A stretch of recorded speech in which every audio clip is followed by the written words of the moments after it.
Hello friends, welcome to our channel. இன்றைக்கி நம்ம ஒரு சூப்பரான வேலையை பற்றின தகவல் தான் பார்க்க போகிறோம்.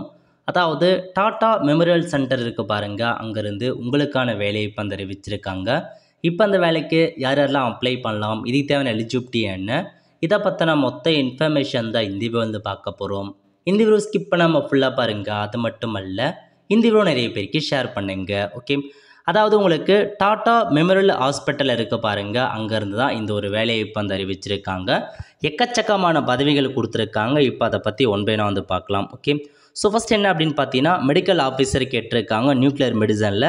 ஸோ ஒரு வேக்கன்சி கொடுத்துருக்காங்க. சேலரியை பொறுத்திருக்கும், எவ்வளோ ப்ரொவைட் பண்ணுறாங்க அதெல்லாம் செக் பண்ணி பார்த்துக்கோங்க. 50 வயசுக்குள்ளே இருக்கவங்க அப்ளை பண்ணலாம்.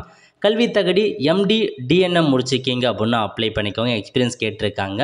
நெக்ஸ்ட்டு மெடிக்கல் ஆஃபீஸரில் ரேடியோ டயக்னோசிஸ் கேட்டிருக்காங்க. MD DNM ரேடியாலஜி முடித்தவங்க அப்ளை பண்ணிக்கோங்க. மெடிக்கல் ஆஃபீஸரில் URO ஆன்காலஜி கேட்டிருக்காங்க. நியூரோ சர்ஜரி கேட்டிருக்காங்க. அதுக்கப்புறம் பார்த்தா நியூக்ளியர் மெடிசன் கேட்டிருக்காங்க. அதுக்கப்புறம் மெடிக்கல் ஆன்காலஜி, அந்த மாதிரி நிறையா மெடிக்கல் ஆஃபீஸருக்கான வேலையை இப்போ கேட்டிருக்காங்க. அந்தந்த தகுதி இருக்கவங்க தாராளமாக நீங்கள் அப்ளை பண்ணலாம்.